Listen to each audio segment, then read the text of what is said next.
What's going on, everybody? Welcome back to Let's Talk Movies. I'm Brad, and if you notice to my right, the man is back. Guess who's back? Back again. Shady's back. Tell a friend.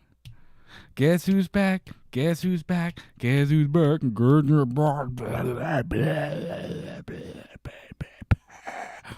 Listen, back from his overseas trip, hiking, living in the Himalayas with the monks on a journey both spiritual and sexual. Mike. And I'm Miguel, guys. I can't even do it. I can't do it. Miguel is back to the show, everybody. What's going on, buddy? I missed you. I was trying so hard to keep a straight face. I was like, how far can you go? I don't know. I was trying to think of like the most outlandish thing that I could possibly say. Like I was just basically flying by the seat of my pants. And he definitely did. He definitely went for it, I did not have that planned. No, he didn't. That was not scripted, dogs. Good. Oh, what's going on, man? I'm so glad to have you back. It's been fun. Like it was a nice. I don't know. Has it been lonely? It has been lonely. I've been lonely. But I don't know. It's been all right. Like I've enjoyed doing it alone, but it's just a different dynamic. Like it's such a different dynamic doing it with you than versus doing it like just. It's weird to talk to a screen than it is to talk to an actual person. Trust me. Yeah, it's very strange to talk to myself. So, and I mean I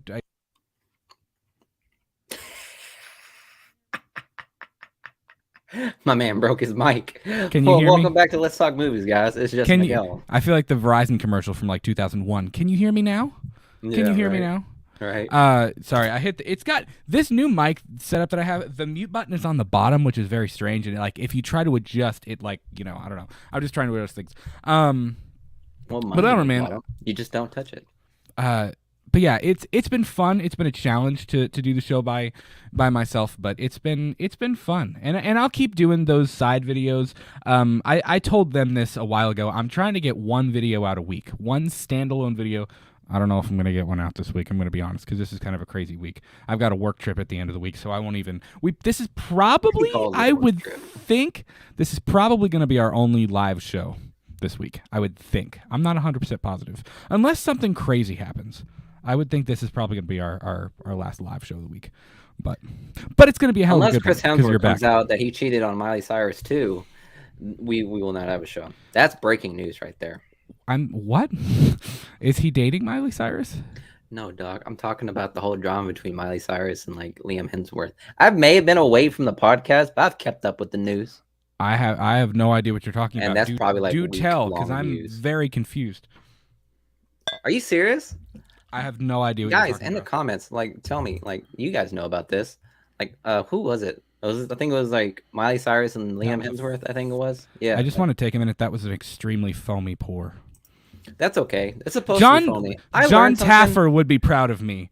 Yeah. Well, I've learned something that like you're supposed to have a foamy top. Yeah. Because according to John Taffer, if you don't have a foamy top, that means all the carbonation or the gas, whatever the fuck they're talking about, is in the drink. So that's why you get more bloated. So the more foam, the less bloated you are. Yeah. Well, I'm gonna let this foam dissipate here. It's also, not to toot my own horn here, but it's also my birthday. So this is a little birthday pour. We're celebrating having Miguel back on the show. This is a good time. Since I'm happy to be here. It's a great time to be alive. Present to him. It's a wonderful time to be alive. What, your presence? That's yeah. For some, that's a lot. Yeah. Oh man. Yeah. I don't know. I try to get on other shows, and I saw some of you guys in the Wham chat last night. But like, it's good to see you guys here as well. I try to get on other shows when I can. It's just hard. It's hard enough to keep up with our show, like, let alone try to, like, you know what I mean, like, be That's on not to and say like we don't care about the other shows. We are such fans of all of y'all. Legit. But Rosalia is here. What's going on, Rosalia? He, she, we, big boobs himself is in the house. So glad that you guys are here. Gory is in the house. SBC Bird, what's going on, buddy? David Irwin, you guys are amazing. Thank you, David. Thank you so much, man. Really appreciate it. Rosie said she's a little bit stressed out. Listen, Rosalia, yes, his age. Listen, what? guys in the comments, guess how old is Brad right now? It's his birthday. Guess. 14,000. You're like the kids. The kids. You all know I'm a teacher, and I asked the kids. I'm like, how old do you think I am? And they're like 44. I'm like, damn. I don't look 44, do I? 44. Surely I don't look 44. To them, probably.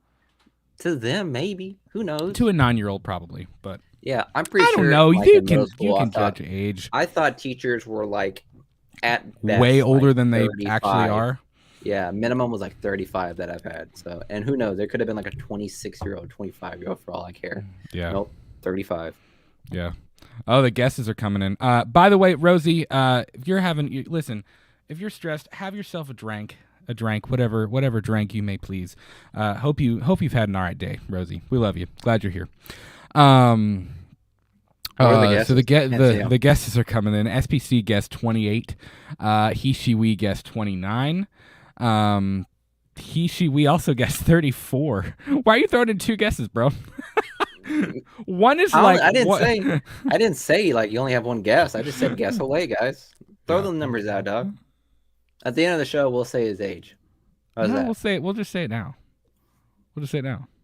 Sure. I'm 36. I'll say this. I'm kidding. He's not old enough to drink. Let's see. Who is the closest? SPC said 28.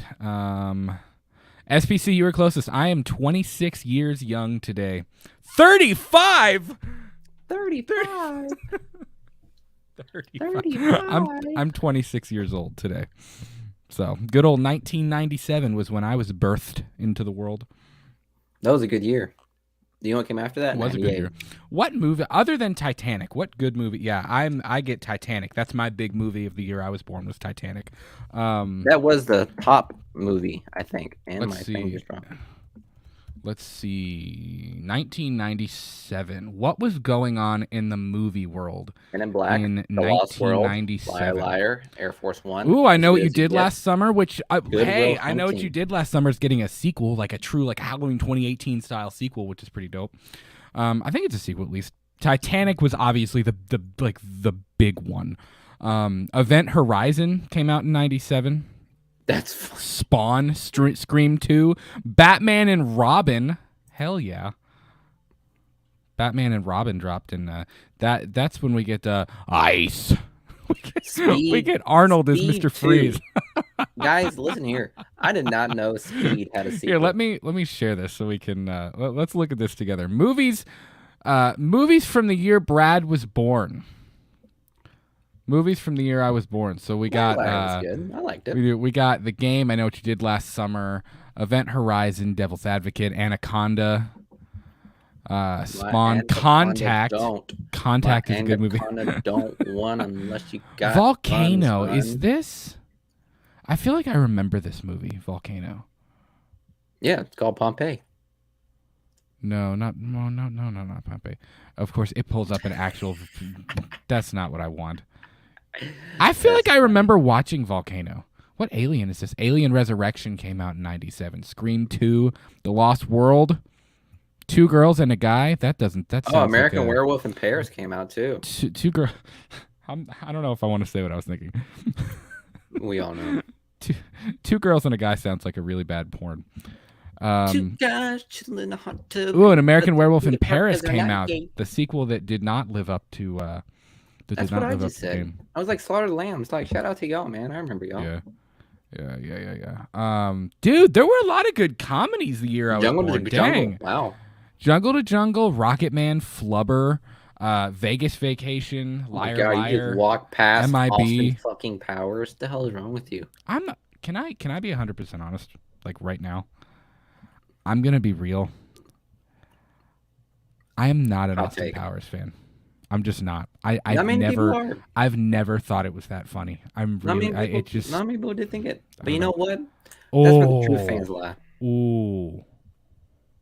The Fifth Element, bro. I love The Fifth Element. That's a great film. Also, Milla Jovovich is. That's a diehard fanboy. I am a diehard Milla Jovovich fanboy. Love her. Resident Evil. About everything. To fuck up the name. Her. No, I wasn't. Yeah. Oh, look, Mothra 2. That's Dante's cool. Peak. There were a lot of good movies from the year I was born. It's awesome. Yeah, 97 was a good year. As good as it gets. Yeah. Were you 98? I was 97, dog. How dare you Were you disrespect me really? like that? Oh, so it's both of the years we were born. All right. Yeah. Okay. I got you. You know what? Fuck it. I'm taking another hiatus, guys. He's like, I'll be back in another month and a half. It'll be all right. SBC said, I'll be 30 next month. Well, happy early birthday. Like early birthday, man. Early. Independence Day. When did Independence Day come out? 97. You know, if I type Independence Day, it's gonna be like the 4th of July in the United States. No. Don't joke about that. You are breathing, living, and seeing that freedom, dog. I'm not joking about it. I'm just saying, you know what Google's gonna do. Independence Day came out in 1996. It's another really great film. Maybe my favorite Will Smith film, possibly. Really? I thought Man in Black was better. I love the scene in Independence Day when they finally take down the mothership and Will Smith and Jeff Goldblum come back with the cigarette smoking the cigars. They come walking up from blowing up the mothership with cigars in their mouth. It's pretty dope. That was probably the most normal Jeff Goldblum's ever acted in a movie, I gotta say. It probably was. He was probably the most normal person. Yeah, he probably was. He wasn't all like, ooh. Well, when you do this, it's going to bring the dinosaurs back and you can't rewrite history. But I'm going to make a weird joke in the middle of this serious situation. But I love me some Jeff Goldblum. Listen, if you want a good, like, I used to sit and eat my lunch to it at work. Like, just a fun show that's just kind of like weird and out there, that's just about life itself. I need you to watch The World According to Jeff Goldblum on Disney Plus. It's a really, really fun show. It's awesome. And it's just like, it's random things. It's like Jeff Goldblum taking incredible deep dives into random shit all just the time. Random stuff. Like there's one I'm trying to think.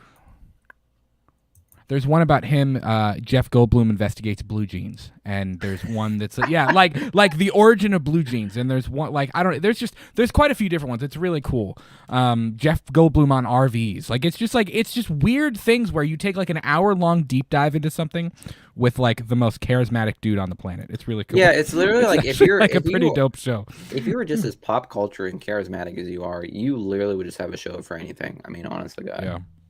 Yeah. Like how far can you talk about blue jeans? Long enough? Is it an hour? It was actually like a pretty interesting episode. I'm not gonna lie. It was pretty interesting to watch. And you know what? It was cool. I believe it.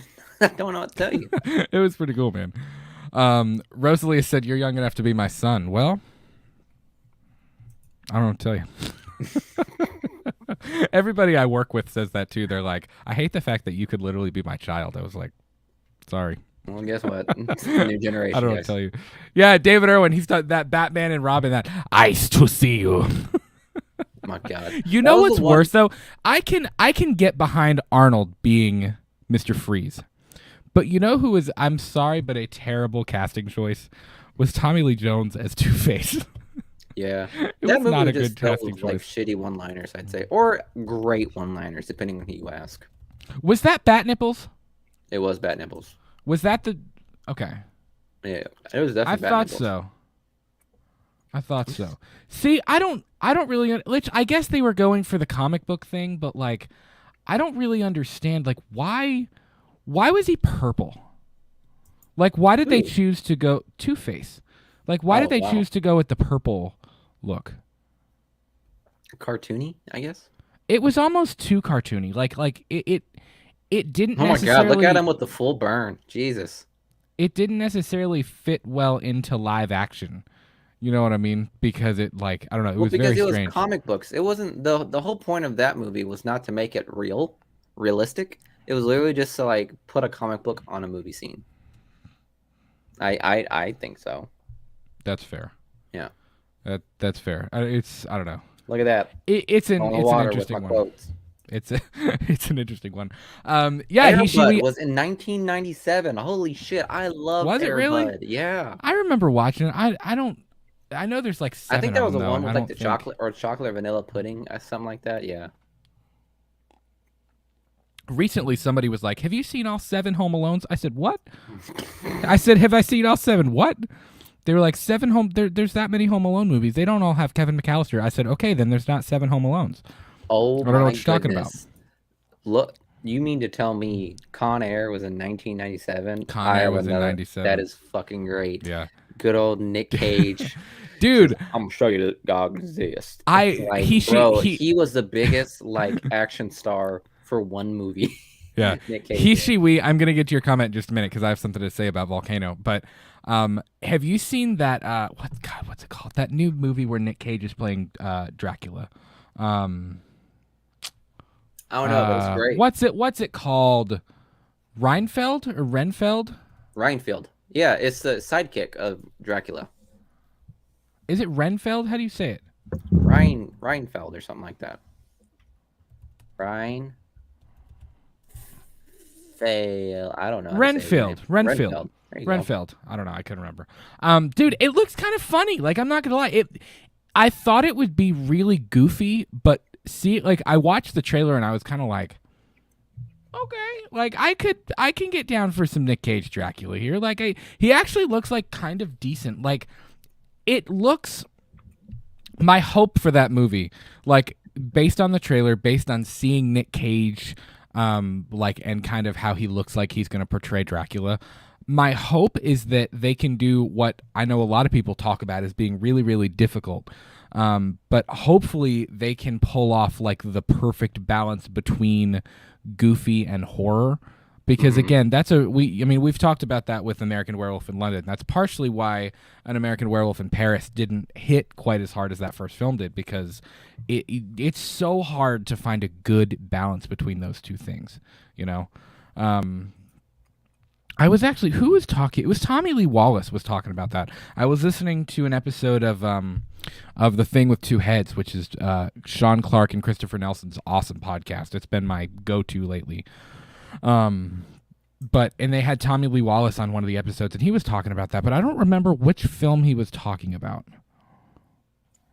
I forget which one, but he was talking about like how difficult it can be to get that really good blend between horror and comedy. You know, it's hard. Yeah, it kind of is, because you don't want to turn a horror, like the horror elements of that movie, to end up being like corny. You know what? That's because like comedy and horror can easily become just corny, and you end up just not loving it. You know what I mean? It can end up just being like a scary movie kind of thing. Yeah. You don't want that. But I think Nick Cage is going to do a good job in this one. I mean, I love the makeup that he has. And I like the whole twist of like Reinfeld like hating his job and hating the boss kind of vibe. You know what I mean? Because, you know, we all fucking hate our some of us hate our bosses. We've all had a job where we hated our boss and we hate the job that we're in, and we're kind of like stuck. We feel like we're stuck there for eternity, like Reinfeld.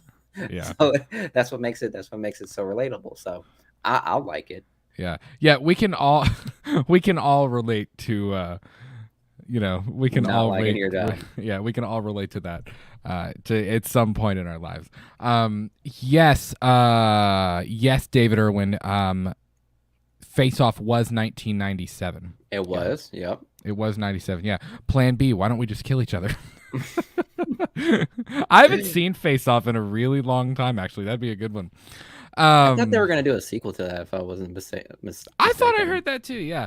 Kyle Curtis Flett, what's going on, buddy? Glad to have you here tonight. What was I about to say? Oh, I was going to go back to where was it? Yeah, Volcano. I remember seeing Volcano. Let me think. I guess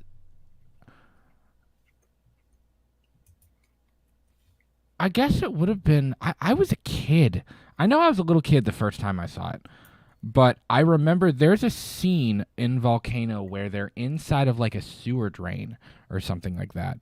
And some dude, like there's a dude that essentially doesn't like get away from the lava in time. And he essentially like gets like dissolved by the lava, and it's literally him like trying to escape, and he can't as he drops to the ground. And I remember like as a kid I was like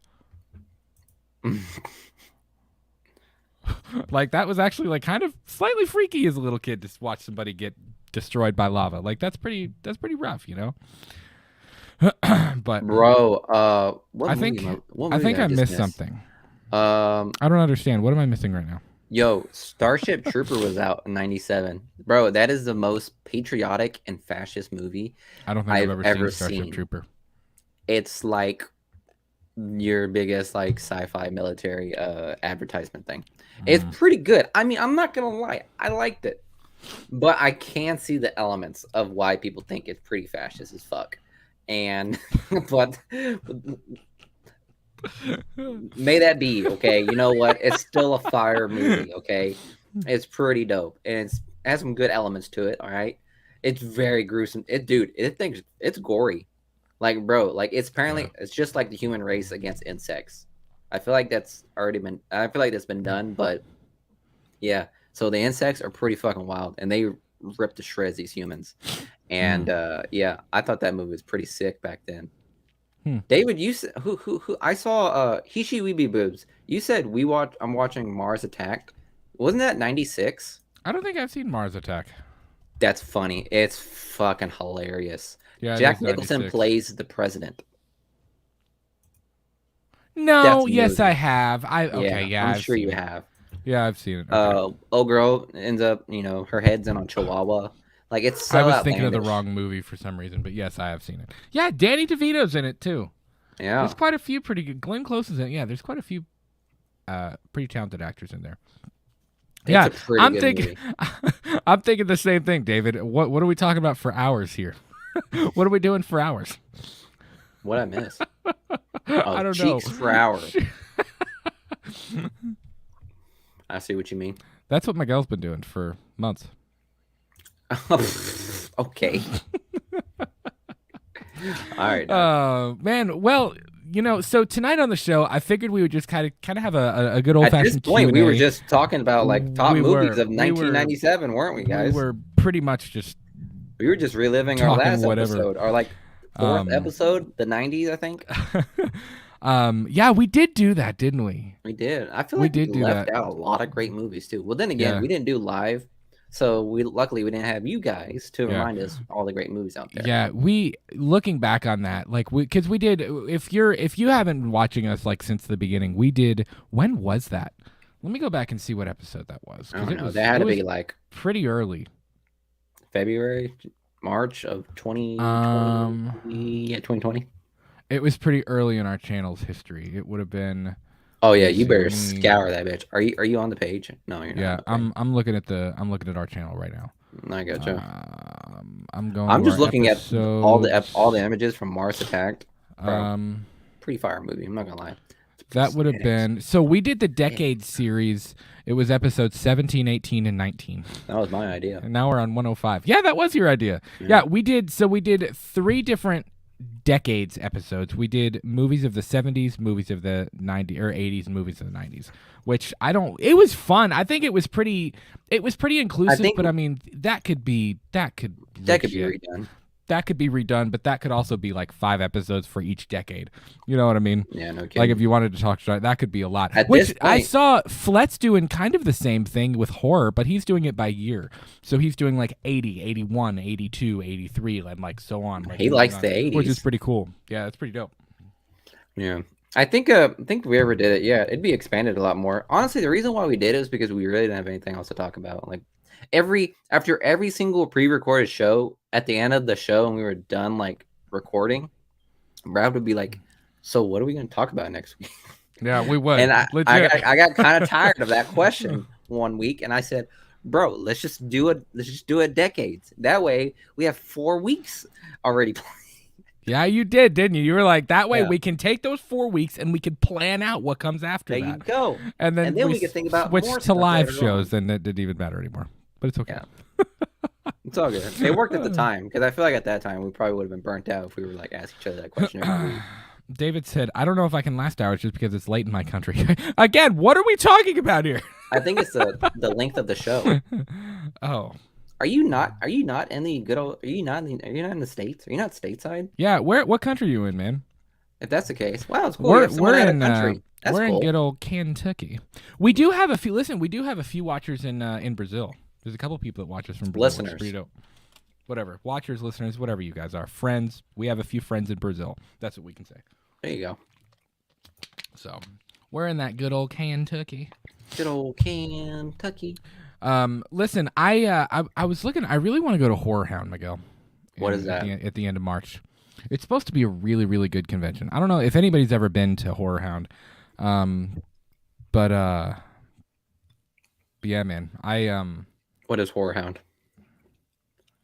What is Horror Hound? I just explained horror. We don't want to go to Horror Hound. Horror Hound is a completely different.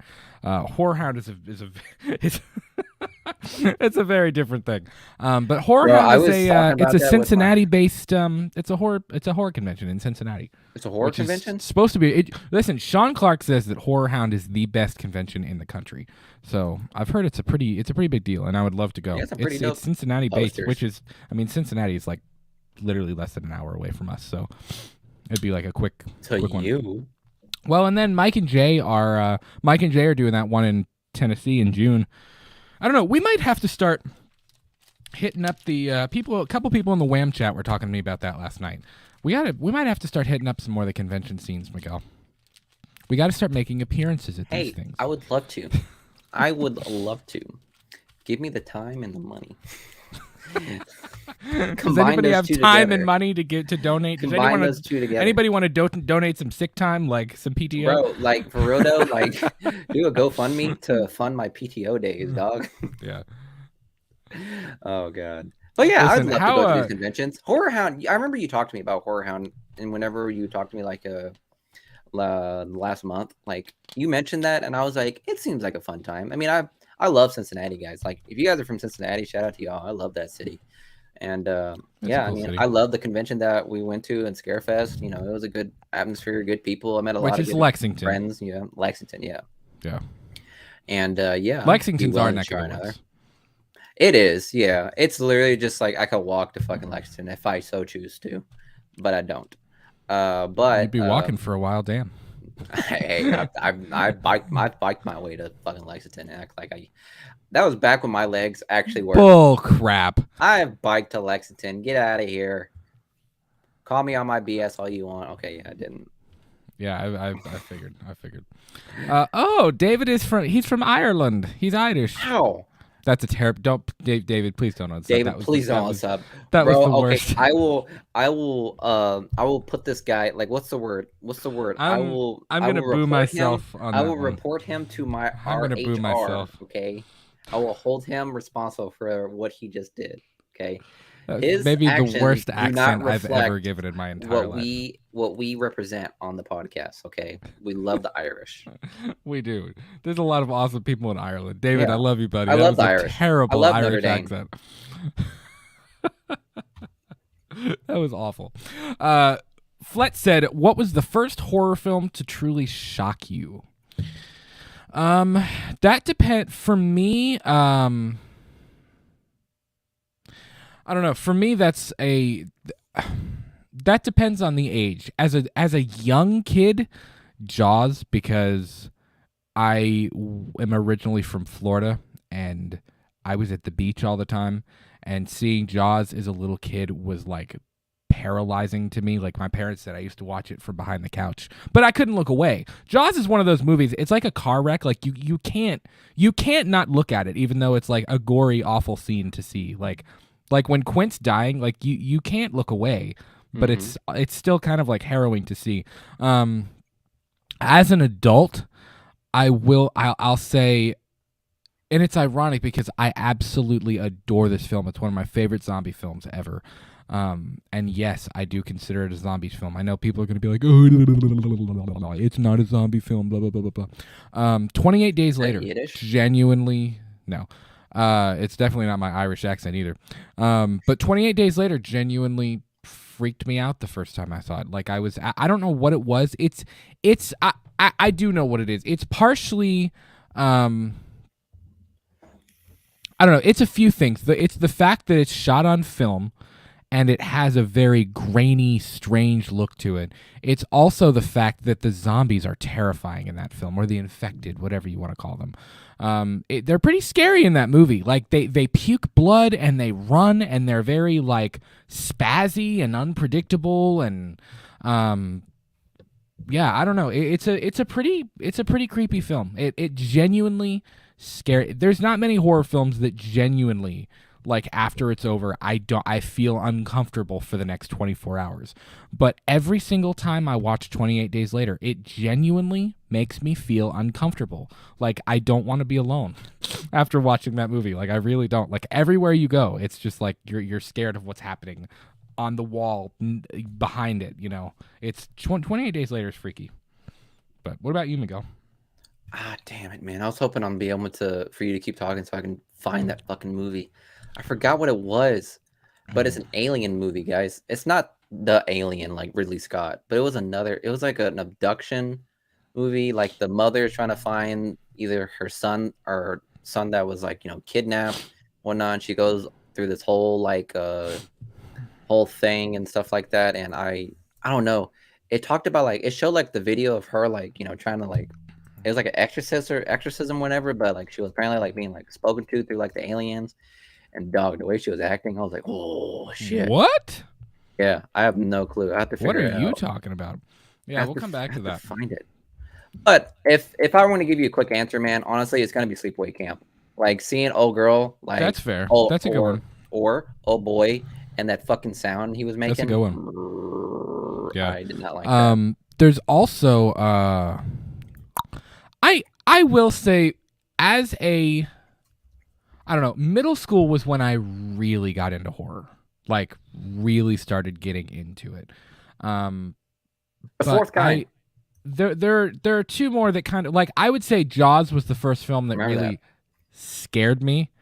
28 Days Later as an adult actually kind of freaked me out. Or I'll say it's not even scares you. 28 Days Later is just very uneasy. It's very uncomfortable to me, and unsettling. But I will say, as a kid, I remember watching Ghost Ship with my mom when I was a kid. And that's kind of freaky, because even though some of the ghosts are a little messed up in that film. And if you remember when the wire breaks and cuts everybody in half on the dance floor at the beginning of Ghost Ship, that's pretty traumatizing as a child. And then I think many people would agree with me in saying the first time you watch Elm Street as a kid, it's pretty freaky, yeah. Elm Street is pretty freaky the first time you see it. After that, it's whatever. But I remember, I'll tell you, here's a quick story for you. I remember the first time, I was a big Johnny Depp fan as a kid.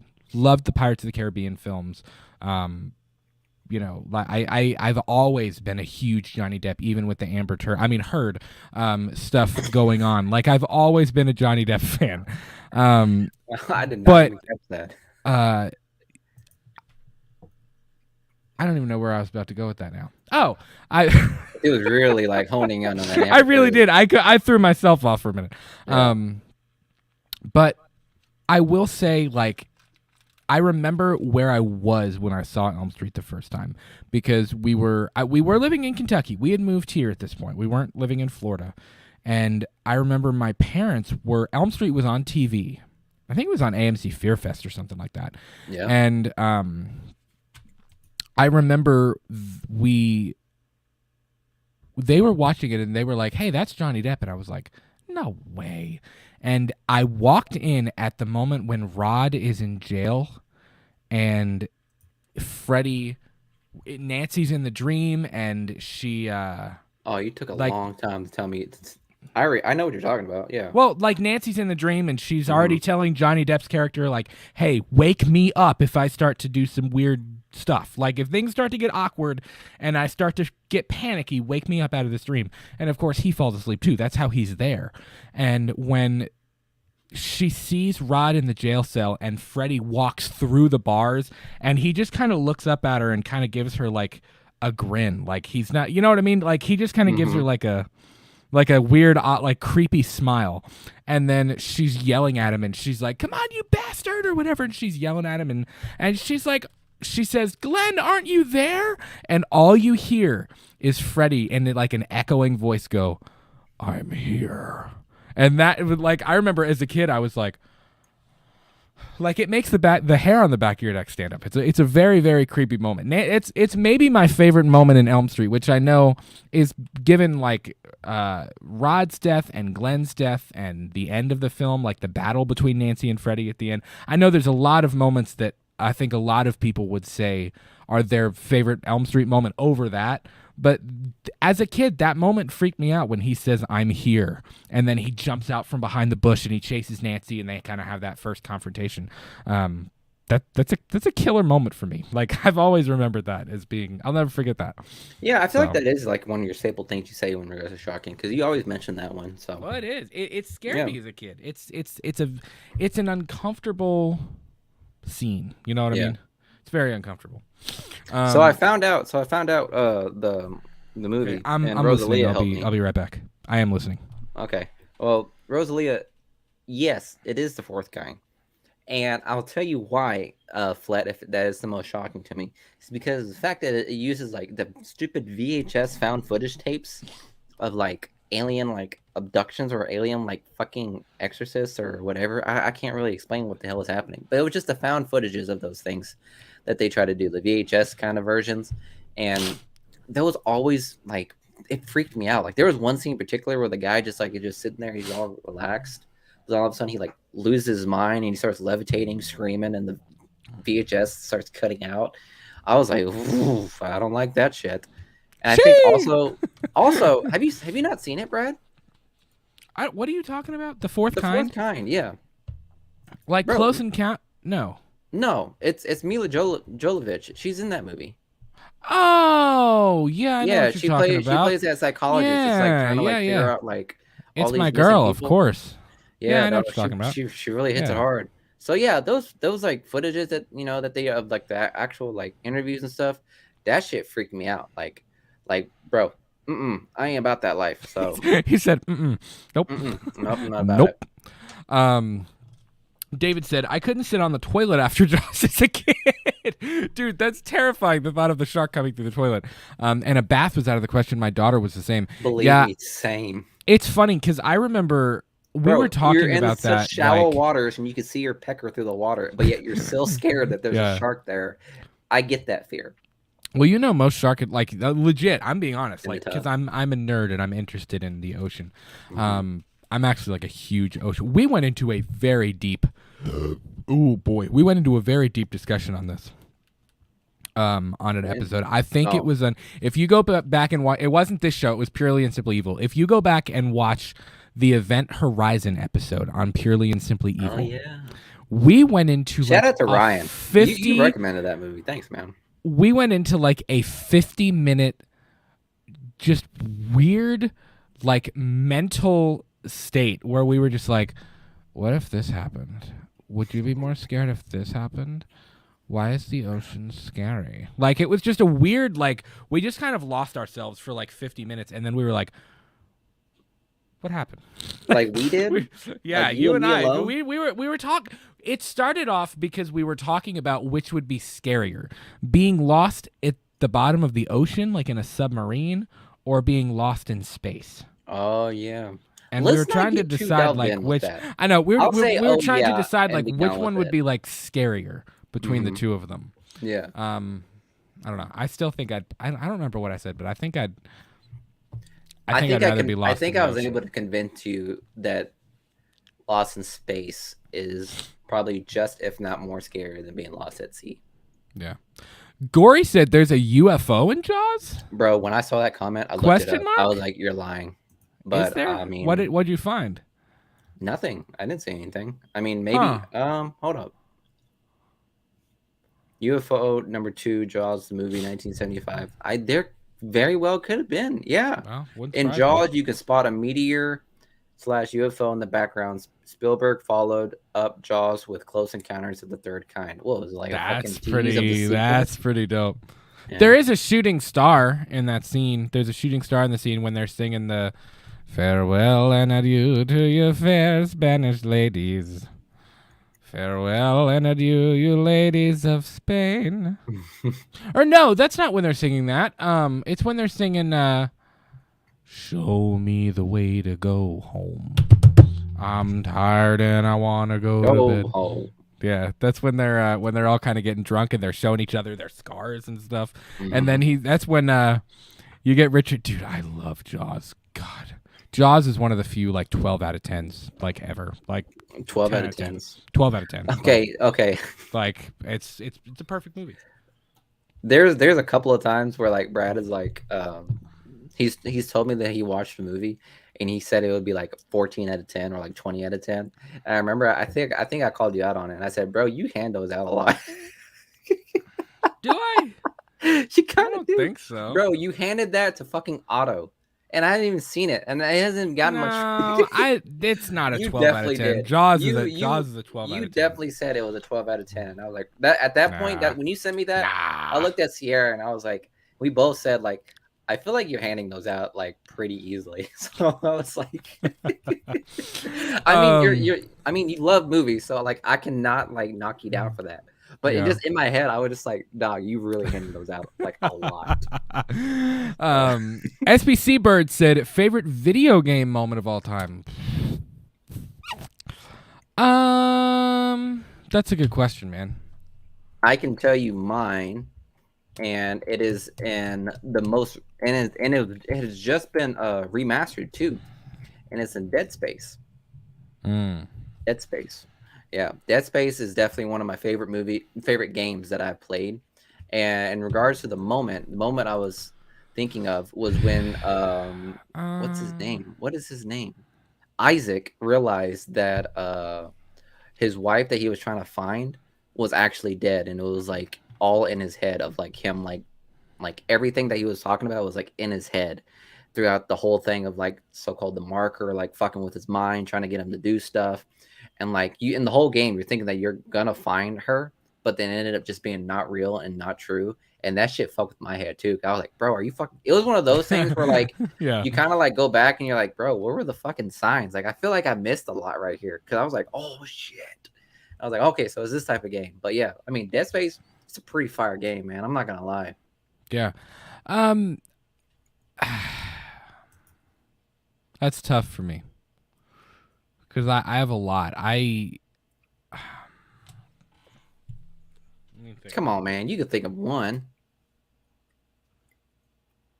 I'm thinking of several. That's the problem. Like I can think of a few. I used to be a bigger gamer than I am, like than I am now, and I still like gaming when I can. I'm gonna be real. I got to college and then completely had no time for it. Yeah, I get that. I haven't played video games since like, I don't know, sophomore year of college. Yeah. Here's what would happen. I would not play games or watch TV shows the entire school year. And then when I was home for the summer and like not doing anything, I would binge watch and play video games constantly.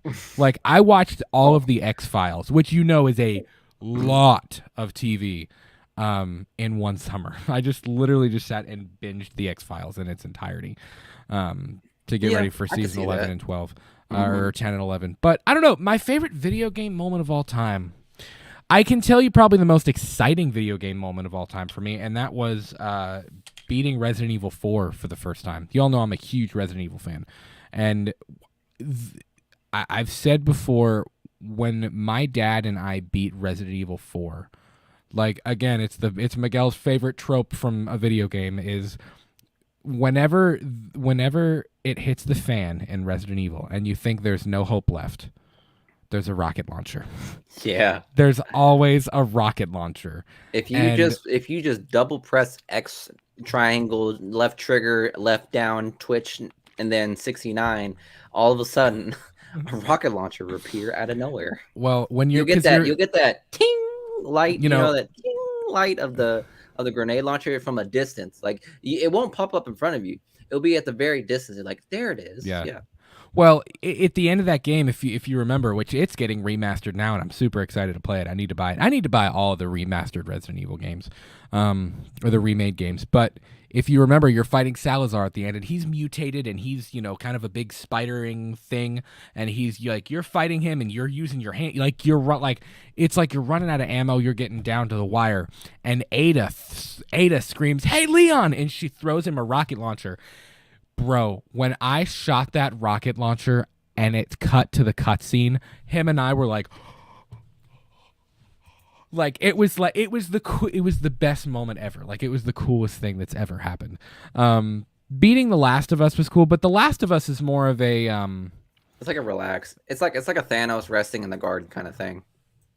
Yeah, or I don't know. The Last of Us is also more like the whole story. Rest. It's the whole thing that makes it good. Resident Evil 5 was good too. There were some really cool. I love the opening of Resident Evil 5 when Chris Redfield says this is kind of like the Kennedy report, and the executioner. They're in Africa. Mm-hmm. And the executioner is killing the guy, and they're taking out the plaga and putting it in people, and like, I don't know. I like that stuff. I'm a zombie person. You guys know that. But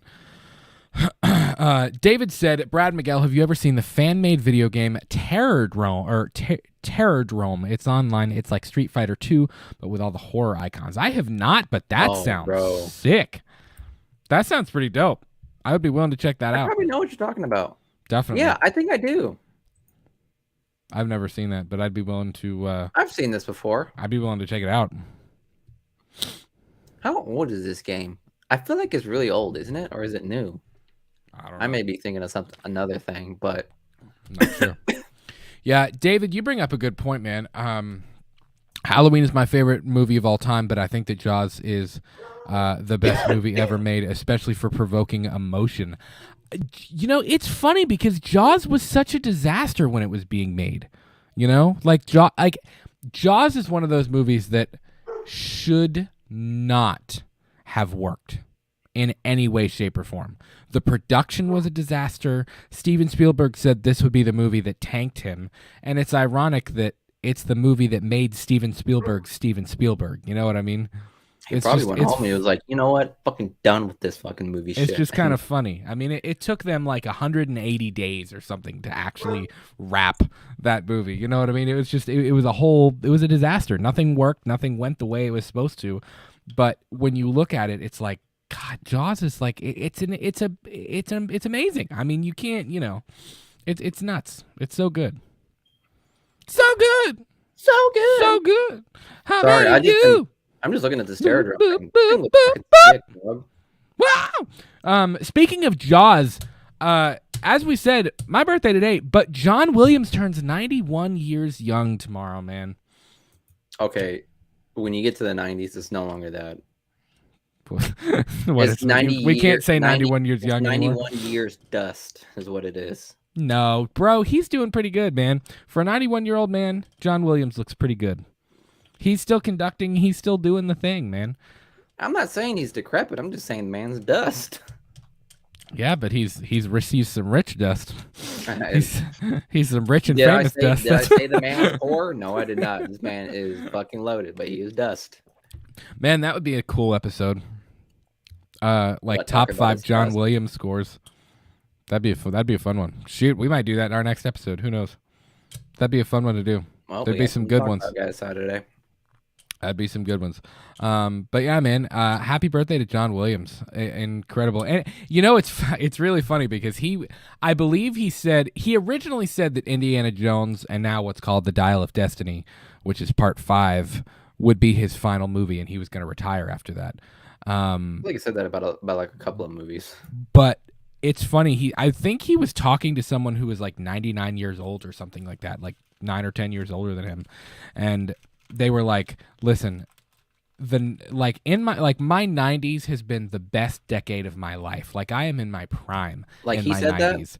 No, somebody he was talking to, and he was like, I'll keep working. And he was like, I'll keep riding. Cool. So I guess John Williams is not retiring. I guess he's going to keep doing his thing. Hey, man, when that check keeps clearing, it's yeah. The day keeps getting younger, I guess. I don't know. Yeah. He'll be like, the studio's going to come to Spielberg will go to John Williams and they'll be like, yeah, John, we want you to score this film. And he'll be like, I don't think so. I just kind of want to hang out. I'm retired. They'll be like, how does $15 million sound? And he'll be like, so I'm thinking for the intro, here's what we... Yeah. No, dude, he's such a talented dude. He's amazing. Hey man, John Williams is no the one's GOAT, denying man. that for sure. Like he's no one's ever denying that. He's definitely the GOAT. Yeah, he really is. And there's some good ones too. I really like Hans Zimmer a lot. My top two are probably Hans Zimmer and actually they are. It's Hans Zimmer and John Williams. But who's that composer from Marvel? I forgot what his name was. Bro, which one? There's done like 12. No, he's Michael he's Giacchino. Like the most that one. Michael Giacchino's done pretty well too. He's like the Disney composer, I'd say, because he's done a lot of Pixar stuff too. I actually think my favorite score that Giacchino has done is for the Batman, and it's weird. I like that it's weird. It's very weird and it's very different for. It's very weird and it's very different for a Michael Giacchino score because like a lot of his stuff, he did Doctor Strange. What else did he score? Spider-Man, Black Panther. Yeah, 2, he did do. I think Up as well. Yeah. Michael Giacchino scored. Oh, he did a lot. He did a ton. A ton of Disney films. He did Inside Out, The Incredibles, I think he did Ratatouille, Up. He did. Yeah, so he's done quite a bit. Bro, the man's musical genre is vast, I gotta say, because he's composed a lot of movies that are vastly different from one another. Dude, bro scored Sky High from 2005. You remember some Sky High? What? Now that I think about it, I'm pretty sure that score was fire. Yeah. Well, here's the thing. He did Cloverfield too, 2008. That's pretty dope. See, here's the thing. He's got a resume. Like I really like that my dog. The Batman was very different. Like it was a weird score. It was very repetitive, but it worked. Like there's something very like if you go back and listen to the main title from the Batman. I remember when they dropped that track, I sat and listened to it and I was kind of in awe because there's something very emotional and very raw about it, which, I mean, look at the film. The Batman is also very emotional and very raw. But there's something really raw about the repetitiveness of it and that theme, like the way... You all know I'm a music person. Like, my day job, I'm a music teacher. And, I've been to music school, and it's... I listen... You went to a university. I know, but you know what I mean? I have a music degree. But like I listen for like the way that it's orchestrated and things like that. And like it's very repetitive and the way that the theme is like written and it flips back and forth between the repetitive bum bum bum bum bum, and it does that for like 6 minutes straight, but every single one is slightly more intense than the last one until it builds to the fact like, bro, turn your volume up in your car and listen to that score. I'd rather keep my speakers. Like it might, yeah.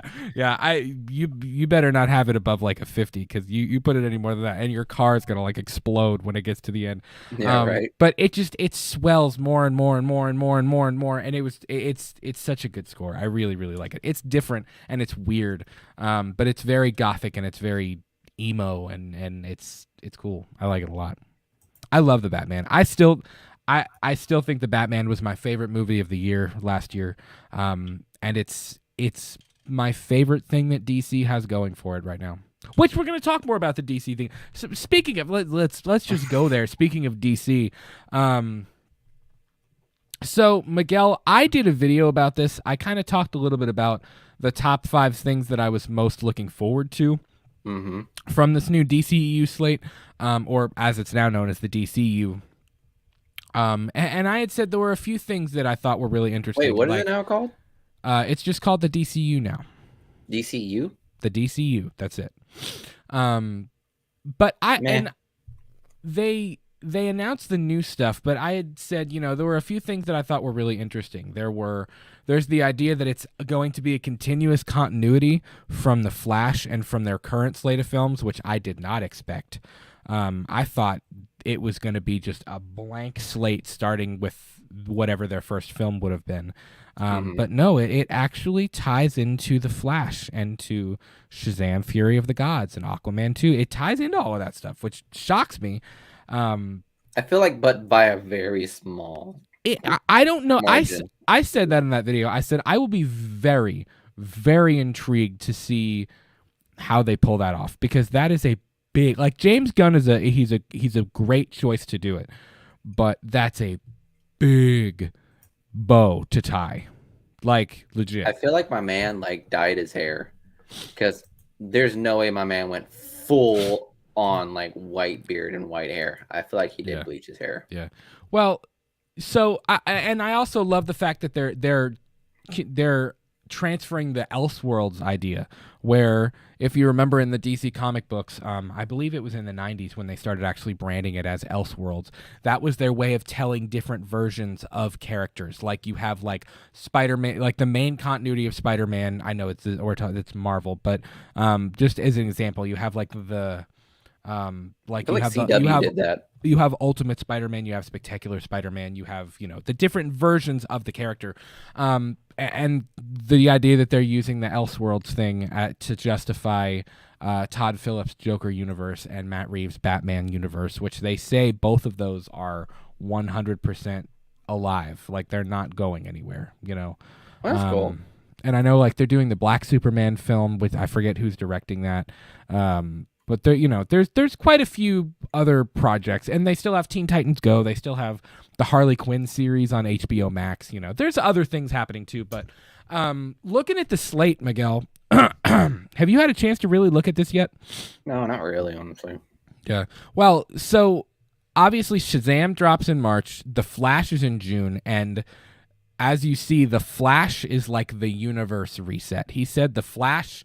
In the video, James Gunn said that the Flash is the moment where it resets. The DC universe resets from all the Snyder stuff, all of the stuff that came before. Like, none of that matters anymore. And now this is going to be the new thing. But what's interesting, though, is Blue Beetle fits into the universe. He flat out said Shazam and Blue Beetle fit into this new universe. Well, bro, it's because we don't know what the fuck the story is. So, like, they could just change whatever they want to do. I don't know. I saw a few people kind of equate Shazam to Deadpool, and that Shazam and James Gunn even said something like that too. He even kind of said, like, he had said something along the lines of Shazam kind of lives in his own little world within the DCEU anyways right now. So, like, he hasn't necessarily crossed over yet. I could see that even in like the DCEU with Zack Snyder's and all that other stuff. I could see that. So now I don't know about Black Adam. I know The Rock was all like the hierarchy of the DC universe is about to change. Bro, that man just got fucking tossed into I don't think it changed in quite the way he was expecting it to. No, it did not. David said, "I'm still butthurt about Cavill leaving." Yeah, I am too. I am too, but no, if you're gonna keep fucking Aquaman, I know. I think they're dropping Affleck, Godot, and Cavill, and all I'm thinking right now is like, what the fuck? It's been confirmed that they're dropping Henry Cavill and Ben Affleck. It has not been confirmed that Gal Gadot is being dropped. That has never been, to my knowledge. Anybody out there can prove me wrong who's listening to this show right now or after the fact, whatever. But I have not seen confirmation that Gal Gadot is not playing Wonder Woman. We have heard virtually nothing about Wonder Woman, other than the fact that there is going to be this this Paradise Lost series about, which he's compared to Game of Thrones. That's basically about where are you getting with this? The origin story of I forget what it's called, where she's from. It's a weird name. I forget what the place is called, the island. But he compared it to a Game of Thrones. Where's Wonder Woman from? Fuck, I don't know. I'm sorry, guys. I know. I'm forgetting. I'm blanking on it. Place is Themyscira. Paradise Island, but what's it called? What's the actual word? Themyscira. Okay, yes. Themyscira, yeah. Yes, but that shows about that. So after the universe reset, obviously Blue Beetle happens, Aquaman and the Lost Kingdom happens. There is also Creature Commandos, which is going to be I don't know who any of those creatures or characters are. I think I saw a poster. I think that rat that was in Suicide Squad 2 is in there. He is included in that. I love that. But this is an animated series. One of the things that he did talk about was that, and I have mixed feelings about this. He said they wanted to streamline everything so that everything animated, all of the video games, like everything with the DC logo on it, is going to be played by the same actors. And I kind of have a problem with that because the shows are their own thing. The video games are their own thing. If you're doing what Marvel is doing with like the Disney Plus shows where it ties into the world, that's fine. And if they do that with Creature Commandos, that's fine. But like I don't know. I don't need the characters in Teen Titans Go to be played by the same people that are playing them in the real live action. Like, I just don't need that. That's too much. But so Creature Commandos is essentially like one of the first projects. It's animated. Waller is about Amanda Waller, and we do know that John Cena's Peacemaker and Viola Davis as Waller are both safe. They're both 100% confirmed to be a part of that series. You can't get rid of them. So I don't know if he's going to try to tie in his Suicide Squad films in some way. I feel like they have to retcon a lot of things because Waller's whole thing was about Superman. Yes, I honestly think they're retconning both of his Suicide Squad films. They already kind of retconned the first one. I mean, not really, but kind of. Sort of. We just kind of didn't. I like how we just kind of didn't acknowledge it. Like we just didn't acknowledge the fact that it happened. We just kind of moved on to something new. Yeah. They put Rick Flag in a yellow shirt and they said, "We start again." That's pretty much what happened. They turned him from a Spec Ops to like another WWE character. You know what I mean? Other than the fact that Rick Flag and Harley Quinn were there, that was pretty much the only tie-in to the other film. My hair is sticking out in a weird way, and I don't like it. Go back in there. Just cowlick it. Gotta stuff you back in the pan. No, what? Anyways, hold on. Bother. Bro, your hair is fine. Your hair is just as sexy as I remembered. You know what? You didn't hear that, guys. That's so funny. What? Nothing. Oh, David said he's got to get out of here. Said, guys, I got to go get up in a few hours, but we'll watch tomorrow. Have a great stream. David, we love you, buddy. Thank you so much for hanging out with us. Peace. Been a blast. But to go, let me pull that back up. So after Creature Commandos and Waller, and after this whole universe reset, he said the very first film that really kicks off the James Gunn, Peter Safran DC universe, and this whole Gods and Monsters chapter. What do you think of that, by the way? Them doing it in chapters, and this first chapter being called Gods and Monsters. I like the fact that they're calling it chapters, not phases. Yes, I agree. Well, and at least, like, I will say this is something that I wish Marvel would do a little bit more. I know we're calling it the Multiverse Saga, and we know that we're moving towards Secret Wars and the Kang Dynasty, but at least this gives you a clear depiction of like, okay, this is a direction we're going. Like Gods and Monsters, like gives you okay, this is kind of a central focus of what we're doing here. You know what I mean? But anyways, the first film that really kicks off this universe is Superman Legacy, and James Gunn had said that this is very much animated? No, this is a live action film. It's very much a it's not an origin story. That was another thing I talked about in that video that I like that they're doing. They're not doing traditional origin stories for like your Batman, your Superman, your Green Lantern, your Wonder. They're not doing like normal origin stories. He was like, we've seen how they become who they become. Like we don't need that anymore. We're going to move on to telling like new stories with them. And he said Superman is very much going to be in like an internal struggle in this film.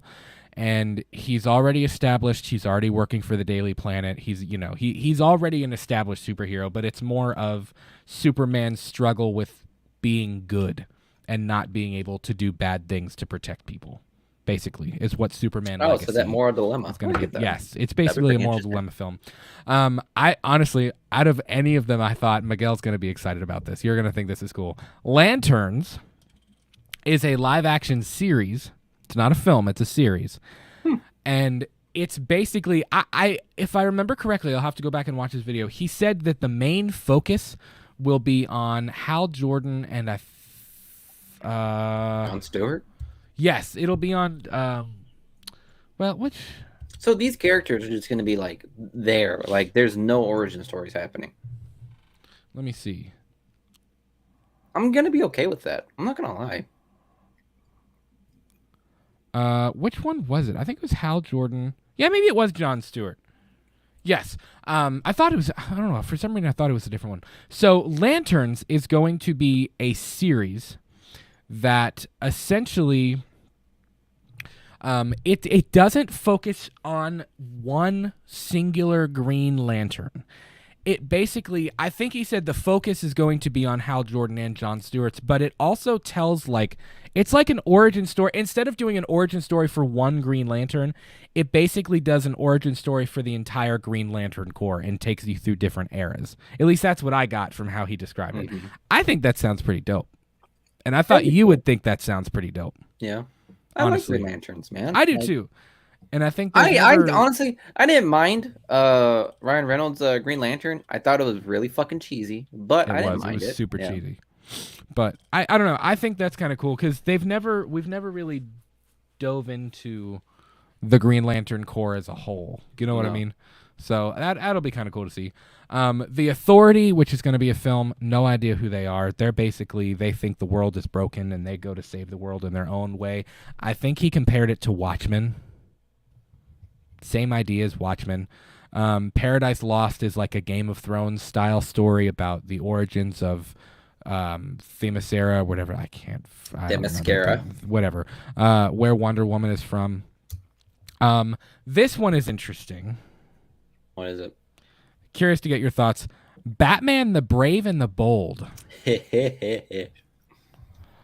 me see.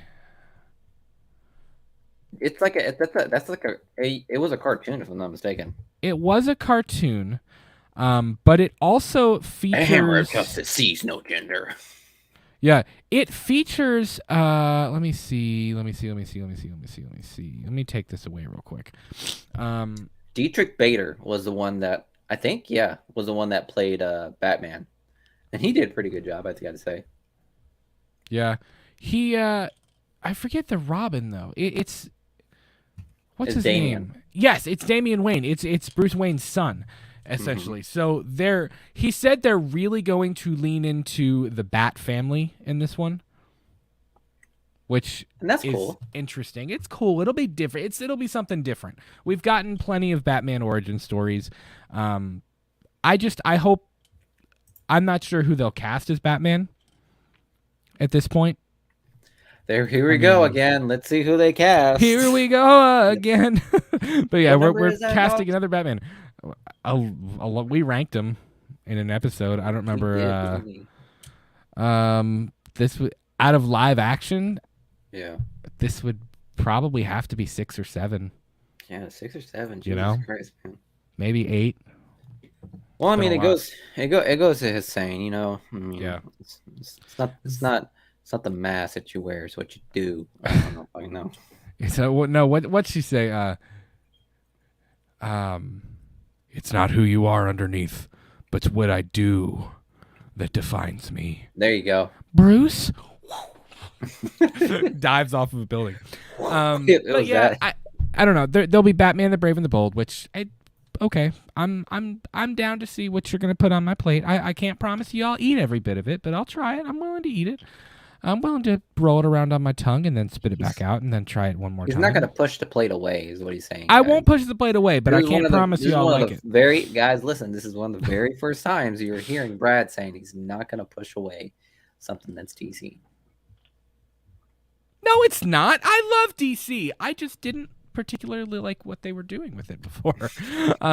Booster Gold, I wasn't familiar with that, but I believe he said something about it's a superhero that travels back in time to like make himself cooler in the future. I don't know. It doesn't really make sense. I don't really understand that one. Supergirl, woman of no. I literally know nothing about the character. Do you? Pretty much. I mean, all it is like, you know, it's just like a futuristic superhero. I mean, how can I say this? Can I compare him to Captain Marvel a little bit? Maybe. I'd say so, but no, probably not. I don't know. But he's pretty cool, I gotta say. I mean, I feel like who was it? I think it was Booster Gold and Blue Beetle are they're friends. Yeah, because I remember in the Injustice storylines, that's when they hit on their relationship. So it makes sense for Booster Gold to be there and Blue Beetle. But Booster Gold was like one of like the best friends or partners of Blue Beetle before the mantle was given to what's his name, the newer Blue Beetle. We'll go with that. I don't remember his name. Yeah. So yeah, I think I mean Booster Gold is pretty cool. He's a pretty cool character. Yeah, I don't know. I'm not like super excited for some of these, but I'm also, like I said, I'm not like unwilling to try it. You know, I'm still willing to go for it. I'm not 100% sure that how I feel about some of them, but. Supergirl Woman of Tomorrow is supposed to be a really emotional one. He seemed very, very excited about that film. The one that I'm super excited about as a horror fan is Swamp Thing. Swamp Thing seems really, really cool, which I like that character anyways. I think it's a DC character that's very much been kind of green and sides. Looked over, and I love the the history of that creature, and like obviously Alec Holland is like I guess he's considered the popular OG, but the real OG is Alex Olsen, and that's actually the story I prefer. And if you don't know the story of Swamp Thing, essentially Alec Olsen was a scientist, and his best friend, who was also a scientist, really wanted to get with Alec Olsen's wife. So he basically like poisoned him with chemical and threw him in a swamp to try to kill him. Jesus. And the dude married his wife, tried to get all romancy, feely, handsy, touchy on the no-no square with his wife. And dude comes back as the Swamp Thing and again tries to like exact his revenge and things like that. But it's really sad. It's very similar to Hulk, and I was a big Hulk fan as a kid. What is on me right now? Sorry, I thought there was a bug on me. It's the Swamp Thing. I'm turning into the Swamp Thing. It's similar to the Hulk in that it's kind of a tragic story because he saves his wife in the end, and he finally gets back to her, but he can't communicate very well because he's a swamp monster. You know what I mean? So essentially, he has no choice but to do the Bruce Banner thing from like the sad turn around and walk away and hitch a ride home kind of thing. You know what I mean? Like he just kind of has to accept the fact that he's this monster now. So there's a lot of heartbreak in that story. I would hope that when they do the Swamp Thing film, they do it almost kind of like how they would handle like the Universal monsters. And make it. He flat out said it would be a horror story. That it would be a horror film, like one of DC's first real horror films. So I'm down for that. I genuinely hope that they stick with like the costumes that the prosthetic that they try to use for like the show. Yeah, like the CW show. Yeah, I agree. I mean that shit looked dope. That was some good and really prosthetics. I got to say, like look that shit up, man. Like that stuff looked great. Yeah, I personally like, let me pull up the picture here because I had it for that episode. I personally like this kind of look. I mean, it's kind of similar. It is similar, but I think that's a cool look too. You also have, let me find another one. I had a few of them on here from making that video. I'm scrolling. Let me see. Where are you? Where are you, Swamp Thing? Swamp Thing. I need you, Swamp Thing. Swamp Thing. I'm going to stop doing that now. Rosalia, I've never seen the Supergirl series. I just can't get into like the CW stuff. But I can't either. I hear Supergirl is literally the only thing that's holding it together, plus Arrow. So I'll have to check it out. There's a lot of fans of Superman and Lois, though, too. I know. Which there's a feature film coming up for it. Yeah. Yeah, I don't know. I'm down for it. Like I said, it's not a terrible slate. I'm not like mega excited for it necessarily. I mean, I will go and I will be there because I do like DC and I do like these characters, and I'll be very intrigued to see what they do with them particularly for Superman and Batman. And there are things that I am excited about. But when I say that I'm more excited for the DC Elseworld stuff, for the second Batman film and the second Joker film, I am more excited for the Elseworld stuff. I am. So we'll see. Listen, I say I'm not excited. That's what's so great about this. If you don't like the original timeline, guess what? There's other things you can check out, just like a fucking comic book. So exactly. It's one of the things that make comic book universes so cool. Like, I love the fact that, I'll tell you what. James Gunn is the king of this, and he did it for Marvel, and I know there were a lot of factors for the Guardians of the Galaxy, but you have to think about it. I mean, the Guardians of the Galaxy, they were not the most popular Marvel characters. Let's be honest with ourselves. They weren't. So, no, as of now, I'm not super, super, super mega excited for Booster Gold and for Creature Commandos, and for some of these other films and TV shows, but I think if there's anybody that's going to take characters that are relatively unknown to the masses, I mean, obviously hardcore DC fans, hard comic book fans will obviously know what he's talking about, but I'm excited to see how he makes them exciting, if that makes sense, because he did it with Guardians of the Galaxy, and he turned those characters into some of the most beloved MCU characters to date. And he definitely turned around Suicide Squad as well. Yeah, so I mean, who's to say that he can't do the same thing with all these characters? So I'm excited for that. I'm rooting for him. I really am, 155,000%. Rooting for James Gunn and Peter Safran to make this incredible, and not to try to outdo Marvel, but to try to do something different than Marvel. I love Marvel, and I love, I love what they're doing, and I'm a Marvel fanboy, and I always will be. But I really, really am rooting for what they're doing with DC. I think there's a lot of potential there. So we'll see. Rosie said CW is for young teens. I could see that. I really could. I could see that 100%. True, yeah. We said, can't wait for more Godzilla films. Well, you and Miguel need to go get a beer together, my friend. That's true. The only one I can tell right now that's up right now is the King GVK Kong sequel. And Godzilla. The GVK sequel, which I still don't know very much about. I know it just nobody does. There's been there's been quite a few rumors about things. We do know 100% that Godzilla and Kong will co-star. Will return. They will return. But we don't necessarily know. Is Millie Bobby Brown apparently, which I heard. She's really not returning. Yeah. Well, I was particularly talking about who the villain's going to be. There's so many options, but they don't all make sense though. A lot of people have thrown out Destroya. But that doesn't necessarily make sense because if you're doing Kong and Godzilla teaming up, everybody was like, I'm sorry, I love me some Kong, but Destroya would mop the floor with Kong. They just would, Bro, his hair would get singed immediately. Yeah. Yeah. I don't know. I mean, it was the fight of his life to try to take down Godzilla. And I mean, yes, he did it one time, but again, Godzilla stepped on his chest. Legit. He got one. G won 3. Kong won 1. 1, yeah. But to be fair, though, Kong did save G's life at the end. So, I mean, yeah, it's fair for sure. But guess what? He was gonna die either way if it wasn't for Godzilla's atomic breath igniting the fucking axe. Yeah. He, she, we. I could see that. I don't know. I did see where there was.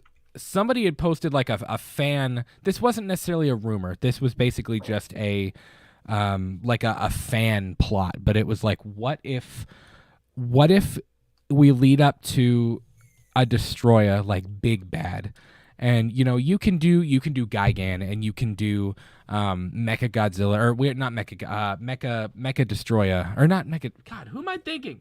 Who's the one that died? The 3-headed one. Ghidorah. There you go. Mecha King Ghidorah. You could do Mecha Ghidorah and things like that. But if you built up to an eventual Destroya big bad villain type thing and 3 or 4 films down the road, it was what if Godzilla and Kong lead the rest of the monsters to fight Destroya or whatever? And Miguel was like, nah. He was like, I forget what you said. You were like, I don't need to see Kong and Godzilla as the ringleaders of the monsters. That doesn't need to happen. No, it doesn't make any sense. King Kong's got to die. I'm sorry, guys. King Kong has to die. I don't think so. I think he's too important. I think he's too important with the inner Earth thing, whatever they call it. Yeah, he's too popping with the States crowd. But honestly, guys, he's definitely he's gonna bite the bullet at some point for sure. And I'm not really the last Godzilla. If Godzilla's gonna like go against Destroyer, it has to be just that. It has to be just Godzilla. There's like it has to just be one-on-one. You don't want Kong to even help him? No, because he's gonna die before that happens. I mean, do you think legit in a fair fight, no other monsters? It's Destroyer versus Kong and Godzilla together. No. Does Kong even stand a chance to make a dent? Within like fucking 2 minutes of that movie. I'll give him. I was even with G on his side. Bro, even with G helping him, bro. Yeah, Kong's gonna have a kid in the next movie, so yeah, he's gonna die at some point. I hope not. I don't know. Look, I'm gonna shed a tear when I see Kong's eyes closed for the last time. I will, but he's gonna die. Yeah, you'll be sitting there in the movie theater. You'll be like, I told you he was gonna die. It's gonna be like, it's like sad, but anyways. So we got 30 more minutes of the movie. Like... Yeah, it's gonna be great. Yeah, man. I'll be honest. Yeah. Hishi Wee Big Boobs. You want a guy again? Oh, bro, dead ass. Yeah, see, told you. Oh, he's gonna die. That's rather. I love Kong. You all know I'm the Kong fan here. Like he's my favorite monster. And that's not to say I'm not a fan either. I'm just saying like he's not gonna survive. What do you think of this, Miguel? Hishi Wee said, "I want Gigan and Bactra for the next film." That would be dope. I'd like to see Gigan come back, man. Have you seen? Hey Hishi, have you seen that new animated short film that came out? It was like in a couple months ago. We did a review. Bro, we got fucking flagged. It was an incredible. We had a great time. It was like a 15-minute video. We did a whole reaction to this awesome Godzilla fan film. I edited the entire thing. I was like, this is one of the coolest videos we have ever shot. I was actually really proud of it. And I uploaded it to YouTube, and it was not even 10 minutes after it uploaded to YouTube, I had an email and it was like, Toho has copyrighted your video. I was like, what? I was like, are you kidding me right now? And I had an email from YouTube and with Toho on it, and I was like, okay, bro, I guess I'm taking it down. To me, and I was like, bro, we got acknowledged by Toho. That's unheard of. I never thought in a million years that we would be acknowledged by Toho. Granted, it was a bad thing. But it was just a reaction video. We didn't rip anything off. You know what I mean? That's why I put the disclaimer and stuff in there, and I thought it made a difference, but apparently it doesn't. So no. I don't know. Oh, Ishi, no, it's not it wasn't the anime. Here, let me look it up. I can find it and I'll put it. It was Godzilla versus Gigan Rex.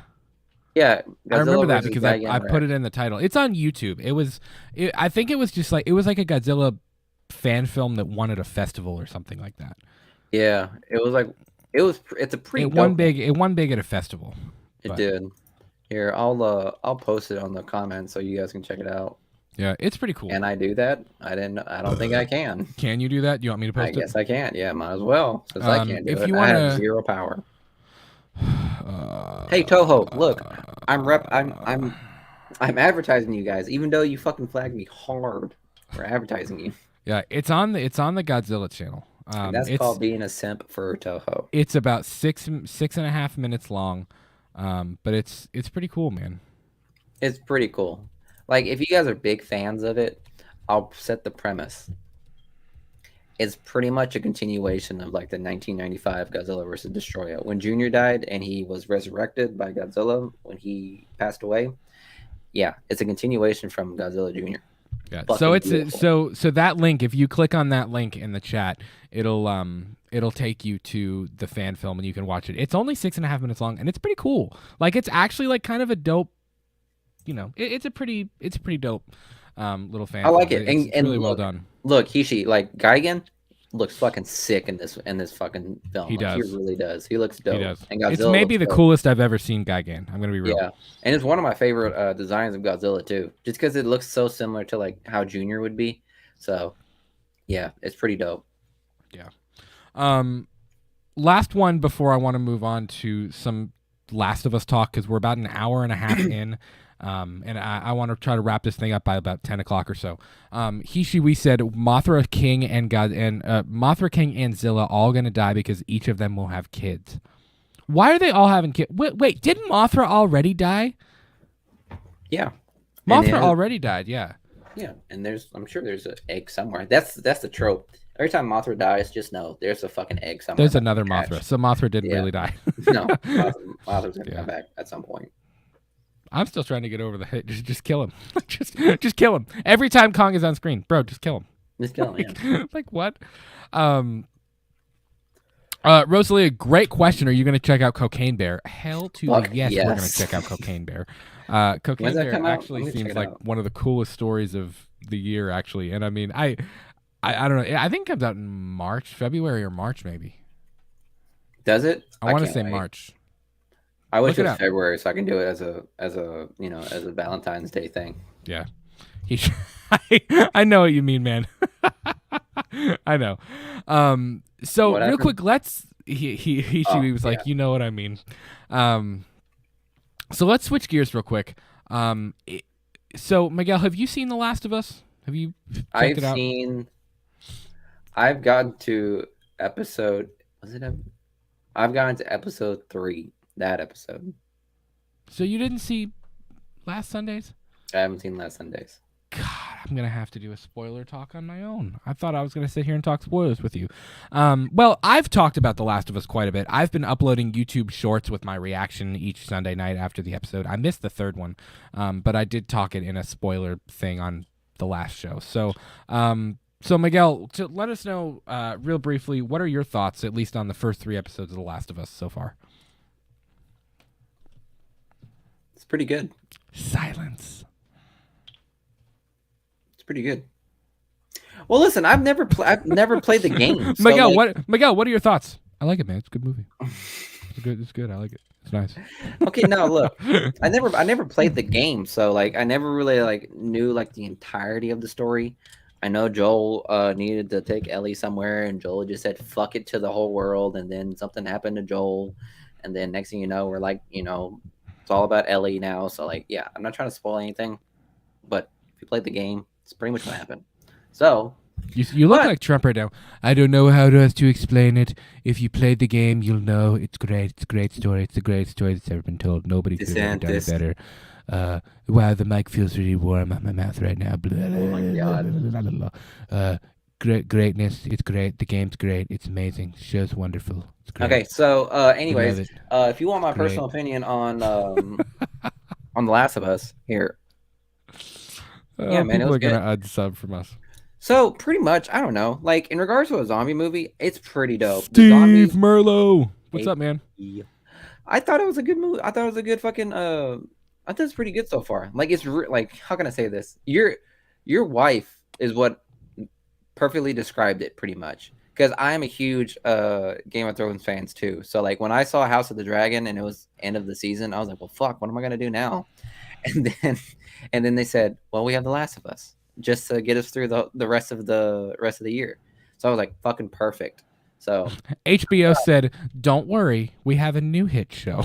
Pretty much, bro. HBO, why are you getting rid of that streaming service? Why are you getting rid of HBO Max? You literally make great series. I don't know what to tell you other than that. Stick to your guns. So yeah, The Last of Us is pretty dope. Yeah. I thought I wasn't really all that well versed into the whole type of zombies that The Last of Us had. And I gotta say, man, the zombies or the clickers or the infected from The Last of Us, it reminds me of 28 Days Later zombies. Those motherfuckers, those put some fear in your mouth right there. They do. So, well, literally fear in your mouth. We'll come back to that. What I like that they're doing about the show, I've seen some people complain that there's not enough zombies in the show. And my response to that is, I understand what you're saying. I feel like anybody on any political news thing in the United States or Canada, where it's I understand what you're saying, but here's why you're wrong. I understand that there haven't been a ton of zombies or a ton of at least action sequences featuring zombies. Mm-hmm. But I think, I was listening to the Companion podcast, which has Craig Mazin and Neil Druckmann on there talking about each episode as they drop. And it's a really good listen. If you're watching The Last of Us, I encourage you to go check it out.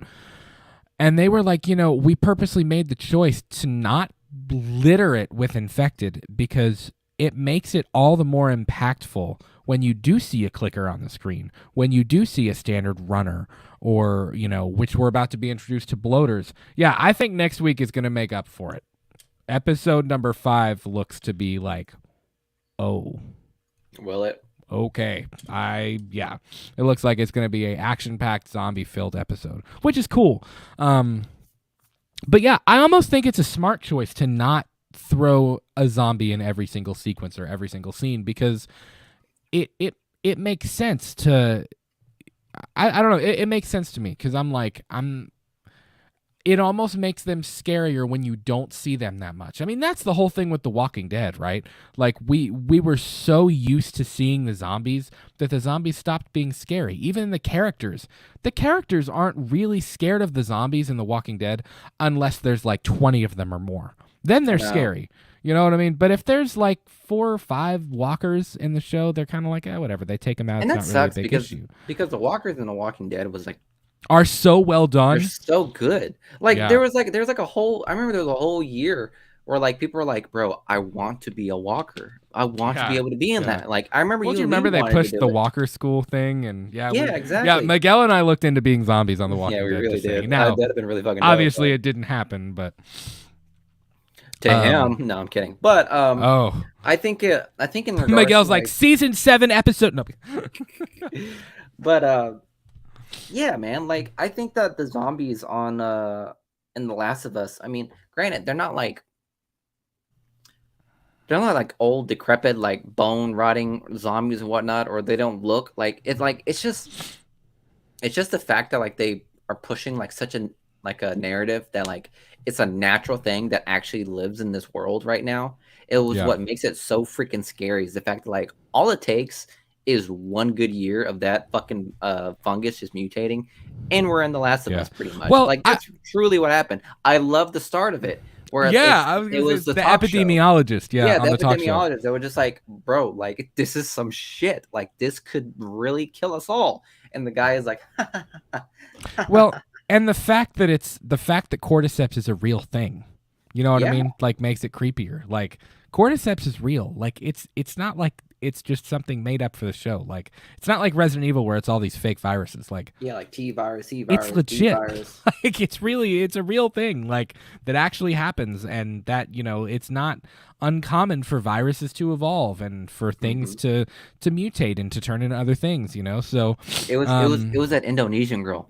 It was an Indonesian doctor where the guy was like, "What do we do?" And she was like, "Bomb."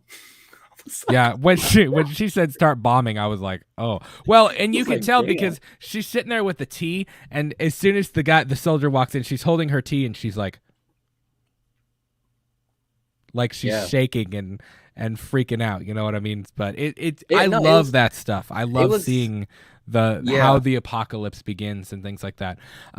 It was a shared fear that she had because it was like because she wasn't just talking about like bomb some random city. She was talking about bombing her hometown. She said, please let me go with my family so that I can be with them when they bomb me. Like, fucking hell. Like, she was willing to just go, like, roast in flames for the sake of keeping this virus intact. Because there's no cure. Is that what they said? They said there's literally zero cure.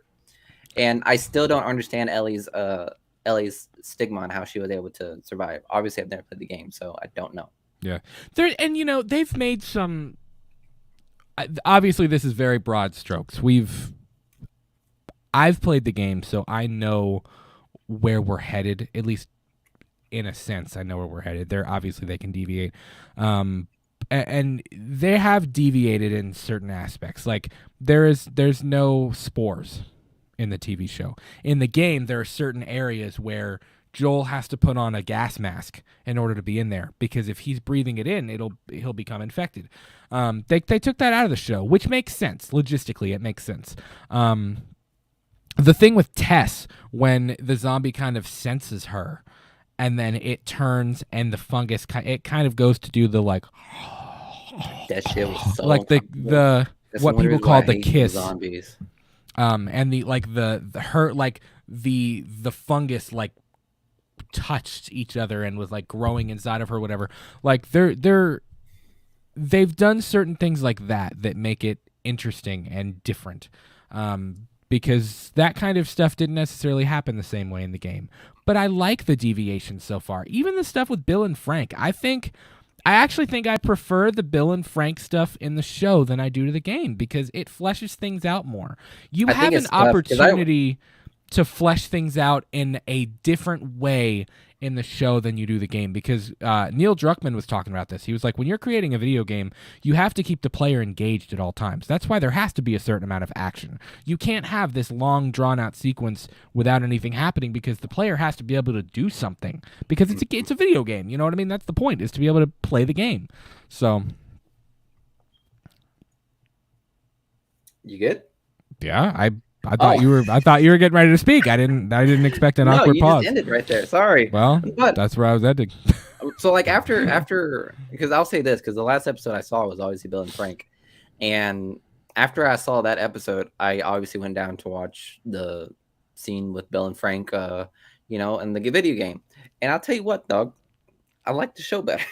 I do too. It's a better story. It made Frank seem like a fucking dick. He was like, it's like something like, oh, you just want to live on your own or whatever, blah blah blah blah. So I took the battery. It's like, Jesus, Frank. Like, it was all very implied in the game that they had a relationship and things like that. By the way, can I tell you something? Go ahead. After we watched episode 3, Julia said, "That would be you and Miguel if the apocalypse happened." Jesus Christ, who would be in the hole? I was like, what? Who would be the doomsday prepper? Who would be the doomsday prepper, and who would be the one that get trapped in the hole? I would probably be the doomsday prepper. Damn, I knew I was taken. I knew I was catching.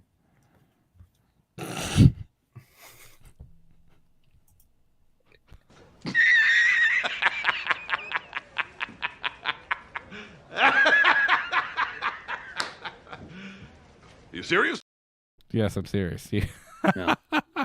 But I don't know. It was episode 3 was beautiful. Episode 2 set pretty like good. Episode 1 set the stage for this world, and it set the stage for Joel's arc to take place. Mm-hmm. Episode 2 set the stage for Joel and Ellie's journey together, and episode 3 kind of paved the way for that journey to begin, as well as kind of just giving us a cool story that takes place within that world as well. Yeah. Still ties in, but it's still its own unique thing. Episode number 4, which you haven't seen yet, where everybody dies. No, I'm kidding. I wouldn't have believed you any other way. Episode 4, if I could say it in a non-spoiler way, the best thing about the episode is the fact that Joel and Ellie start to really bond in a way that we haven't seen before. He starts to become a little bit more parental towards her, although he's still saying your cargo. He's still trying to act all big and bad, but like she's starting to break him a little bit. Like she's starting to tell him jokes. She's starting to be funny. It's starting to be cute. Their relationship is starting to be cute, you know? Mm-hmm. So I really like where episode 4 is going. It was a really well done episode, and the next one looks incredibly action packed. So, and it drops on Friday, so we don't even have to wait very long to get episode. I was going to mention that because of the Super Bowl. Yeah, because I was like, wow, The Last of Us really just said we are not risking any viewers. Yeah. Well, listen, I saw a thing today. It was the first episode had like 5.5 million viewers. Episode 2 had like 6.5 million. 3 had 7 million. Like it's literally like the amount of viewers week to week for The Last of Us has increased by like 1 million or more people. Bro, which and is I pretty bet cool. you the sales for that video game is probably skyrocketing right now. Probably. Too. Guarantee you it probably is. So, but I am absolutely loving it. I think it's been an absolutely fantastic show so far, and Julia's loved it. I like Miguel. I don't know if I ever told you this, but like I had told her 1 million times. I was like, "You're gonna watch The Walking Dead with me. I want you to watch The Walking Dead," and she was like, "I just don't want to." Like she didn't want to. She was like, "That's a lot to to try and catch up on. And I was like, I understand that, but if you're not going to watch TWD, you're going to watch The Last of Us. And she's loved it so far. So I'm glad that she's into it. So that's good. I'm glad. But so real quick, anybody who's left, if you haven't already, please be sure to leave this episode a like. We'll probably go for about 10 or so more minutes. There's one last thing I wanted to touch on before we got out of here in terms of like the movie news side of things. And that was, Miguel, have you seen what AMC is doing with their theaters? Not a fucking clue. What are they doing? Really? Let me see if I can pull it up. AMC theaters news. Let me pull up the Variety article. So essentially what's happening is AMC Theaters, which is maybe, I think it might be the biggest movie theater chain in North America. Bro, it almost went out of business. The fuck you mean? I know, which is saying something, but I think it's still the biggest. But this one is on Variety, but essentially they're changing the way that they do ticketing. I had tweeted about this today, and I interacted with a few people. The Good Real Hunting guys commented, and there were a few different interactions on there. Essentially, if you are going to an AMC theater, when you choose your seat, based on the location of your seat, the price will change. So if you choose what's considered a part of their prime seating, you're gonna pay a higher price than what is this, fucking basketball game? Get the fuck out of here. Than what you would pay for a seat that's closer to the screen. It's pretty dumb. In a world where in this world we live in, where it's what's considered prime? We are begging people to try to get back to the movie theater. Mm-hmm. Trying to like discriminate between who can pay the most for the seating is stupid. And I get it. They're hurting for money. I know. Figure out a promo. Figure something else out to get people at the theater. That kind of crap is not getting people in the theater. Make popcorn cheaper. Make popcorn and Coke cheaper. You're exactly right, Rosalia. They swarmed the movie theaters when they found out that popcorn was actually like $3 and soda was probably like $2. But the second they jumped that thing up, I was like, I'm done. I'm not going to pay that much for fucking popcorn. But now you're going to charge me how good of a seat I want? This isn't a fucking Final Four basketball game. This isn't March Madness. I don't fucking care. We're not getting tickets for rep. Like, this is just going to see a movie. Yeah, dude. Top tier, like the nosebleed seats for a normal UK game right now is like $86. Like, no, I'm not fucking paying that. And what, am I going to pay $20 extra just to be able to move probably 5 rows? No, this is stupid. Yeah, it is stupid. Why'd you piss me off tonight, man? Jesus. We're ending this show by pissing you off. It's okay. Yeah, I completely agree, Rosalie. This is not the way to get butts in theaters. It's not. So if we go through this real quick, this has more details than I will. At your next visit to AMC theaters, getting a prime seat may cost you a little extra. Yes, it's the country's largest theater chain. I thought it was. That's so surprising. What theater is doing the fucking, not only just the screen in front of you, but the screens on the side? That's Cinemark. Dude, I love Cinemark. Bro, Cinemark did it better than AMC. Like, I don't know why AMC is doing this right now. Like, Cinemark's promo for like the whole 3-screen adventure, that's dope. Even though I know it's probably going to suck in like a year or two and it's going to get old, but it's a cool thing to bring people in the theaters. But to charge me to watch one fucking screen, like, think of it like that. Yeah, look, AMC wants to charge you fucking probably 40 or 50% more to change where you're going to sit down. Cinemark is going to charge the same price, but they give you 2 more screens. Which would you choose? I see a better deal with Cinemark, obviously. So, listen, like, where are we going with this? Julia and I didn't go to our normal theater. Usually when we go see a movie, we go to Lexington. Sometimes we'll go to Florence because each of them has a Cinemark. But we were already up in Newport, Kentucky, which is just south of the river. It's literally like here's the Cincinnati River, or not the Cincinnati River. Here's Cincinnati, here's the Ohio River, here's Newport. It's literally like you can see the city from there. and we went to an AMC to see A Man Called Otto. And like, I'm just going to be 100% honest with you. Like, I tweeted earlier and I was like, if it ain't Cinemark, it ain't me. Because I honestly, like, the experience of going to a Cinemark is so much better than going to an AMC. Like, that's just my opinion. Somebody else might disagree with me, but I was not super impressed. The popcorn wasn't that great. The drink machines weren't that great. It's just not that great of an experience, honestly. Like, you're literally just living. I don't think it's as nice of a theater. AMC theater. I don't think it's as nice of a theater chain. I really don't. But anyways, so here's where I'm not going to read through this whole article verbatim. Movie Tavern reminds me of AMC. Yeah, I'm not a big Movie Tavern fan either.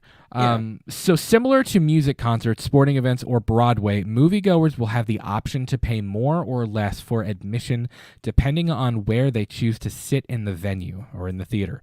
In effect, front row seats will be available at a lower price, while seats in the middle of the theater will be available at a higher price. Now, somebody had said, I think it was Bretman from Good Reel had said that yes, I would pay $10 and risk 2 years with a felony to go pirate the movie than pay $50 to go watch it at AMC theater. I do agree that the sound quality is going to be better in the center of the theater or in the back of the theater. I understand that. But is the sound quality better enough that it's worth paying $4 extra for a ticket when the ticket already costs $9 a person? No. Mm-hmm. No, it's just not. It's not. At least to me, it's not. Some people might think it is. I don't know. The initiative kicks off on Friday at select AMC locations in New York, Chicago, and Kansas City, and will be expanded to all domestic AMC locations, yada, yada, yada. Here's the interesting thing. So there will be 3 different seat price options. The first is standard sightline, described as the seats that are most common in auditoriums and are available for the traditional cost of a ticket. So that's what's the normal cost of a movie ticket. Then there's value sightline, which is the seats in the front row. So you have I believe the back and some of the outers are going to be the standard ticketing. The front is value ticketing, so that'll be the cheap seats. In other words, economy. Yeah, the economy seating, as well as the ADA seats. But then you will also have preferred sightline, which is the seats in the middle of the auditorium, and they're priced at the premium seats, you know what I mean? Things like that. That's so stupid. And also the AMC Stubs members, or whatever the hell it's called, they can reserve seats in preferred sections at no additional cost. So if you're part of the AMC rewards thing, it'll be the same price for whatever. Again, garbage. Wait, stupid. So even if you're an award member, you still got to pay the same price? No, if you're an AMC Stubs rewards member, essentially you can you just pay the same normal.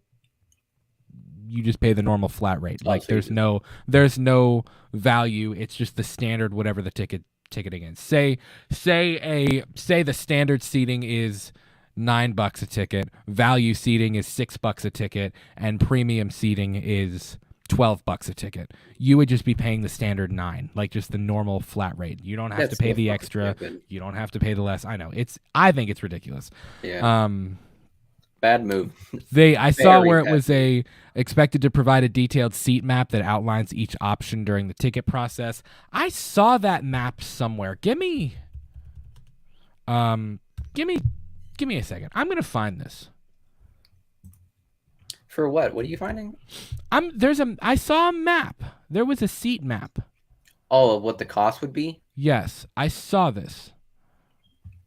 Rosalia, I agree. Like, so now there's gonna be a first class sections in the Cinemark. How more pretentious can these people get? Honestly, like, you understand? Like, imagine, like, you know, I could picture this scenario right now. Like, mother takes her kids to the movie theaters, and they're like acting amok, and that's fine. That stuff happens at theaters, but it's fine because we are all paying for the same experience. But then when you have some fucking schmo that's gonna like say, I paid $50 so I can have the good middle seat, and your kid's fucking crying and shit like that, that's gonna happen. Like, you're gonna create literally like a financial divide, or like what's it called, status, like divide between these movies. And yes, there it is. Okay. It's fucking ridiculous to have that. Yeah. I completely agree. And listen, if Cinemark and Alamo and all those other theater chains start to do the same thing, they're stupid.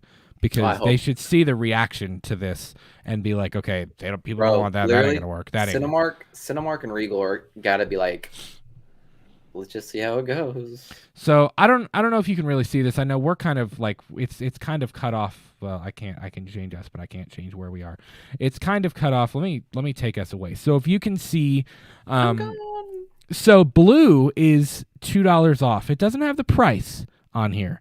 But value sightline, which is, if you look at the top, it's like right at the front of the screen.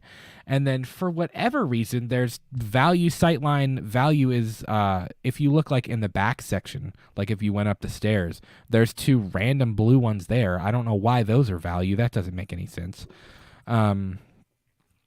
All of the white ones are standard sightline, like just standard seating. And then the yellow is preferred sightline, so it's $2 extra. So whatever you would pay for a normal AMC movie ticket, which I believe is like $9.50 a ticket, you're going to end up paying $11.50 a ticket instead of the $9. Which I know sounds like a small thing, but like, screw that. No thanks. Yeah, you're exactly right, Rosalia. It's a class dividing thing. Like that's all it is. That's what I was looking for. That's all it's saying. It's just dividing it into classes of who can do what. So yeah, I don't know. For me personally, I don't think that the AMC theater experience was nice enough for me to be like, yeah, I'll get a premium ticket. Like I don't know. I was not super impressed when we went to go see A Man Called Otto at the theater. And it was an AMC. I was like, man, like I actually found myself thinking, I was like, man, I wish this was a Cinemark. Like I really did. And I'm not like, whose idea was it? What? Whose idea was it to go to the AMC? Well, we debated on where we should go, like if we should stop on the way home and go to a different Cinemark or whatever. But we were literally right there. Like we were literally right there to eat and to hang out. So I was like, we'll just see it right here. And I hadn't been to an AMC in a while. I was like, we'll see how the AMC experience was. I wasn't a fan. Was not a fan. I was not a fan. They didn't, and I know it might, that, small things might vary from location to location, but the popcorn doesn't taste that great. It doesn't. I know. Cinemark's popcorn is, I could eat an entire large tub of Cinemark popcorn by myself, which is terrible. And that's like the old 2003 like diabetes commercial, but the old cat dude. Diabetes. I'd like to talk to you about diabetes. But, so I don't know. Cinemark is my preferred film experience, cinema experience if I'm gonna go. I usually, it's funny because I usually tag Cinemark in all of our stuff when we go see a movie, and I've had conversations with the people on Instagram. I'm sitting there texting, I'm like, I'm talking to the official Cinemark account right now, like what's happening? But Cinemark's always been good to us. So. Hey, yo, Cinemark, shout out to us, give us some free tickets or something. Anything. Cinemark, we'll take that sponsorship. Yeah, I'll take that sponsorship, dog. We'll take that Cinemark sponsorship. We'll talk you up. We'll go see your movies all the time. Pretty much, yeah. I love it, man. Yeah, we're living in a society. Talking about George from Seinfeld. Yeah. Guys, listen, an hour and 54 minutes in. It is 10:03 right now. I've got to go to bed, so I'm going to wrap it up here for tonight. This has been a blast. This is the most fun I've had on a show in a while, man. Miguel, I'm so happy to have you back. I really am. I'm glad to be back. I've missed you. I've missed showering with you. What? But I've missed you being here. And listen, all of you guys that were here tonight, it's been an absolute blast to have you here. If you haven't already, please be sure to leave this a like. And if you're listening after the fact, please let us know.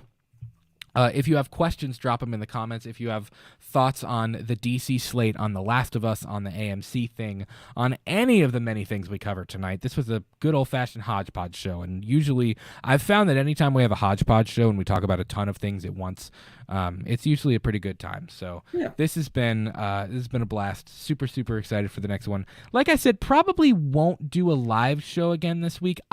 I'll try and break up this episode into smaller chunks, just for people that didn't get to catch it live, because I know it's a lot to sift through, and of course I'll put the chapters on here and stuff. But we love you guys. Thank you so much for hanging out with us. New episodes of Let's Talk Movies and Purely and Simply Evil premiere every single week at 8 p.m. Eastern. You can follow us on go ahead. At this moment, guys, in our pre-record, he'd be like, oh, "Fuck, I gotta do it again." This is where dude, we got no J-Dead tonight. Where was J-Dead at? I was gonna mention that. Yeah, I haven't seen him. This is where J-Dead would be telling me that I'm having small pin strokes all the time. But what I was going to say is that you can follow us on Twitter and Instagram at LTM Podcast KY. You'll find it in the bottom left-hand corner of your screen. And if you're going to tweet at us, please use the hashtag Let's Talk Movies Podcast. We love you. You can follow us on Spotify as well, any of the other audio podcast platforms. I've got to update that, by the way. It's not updated at all. That shit. But so glad Miguel's back, guys. Hope you have an incredible rest of your week, an incredible Tuesday, and we love you. We'll talk to you later. Peace. Peace.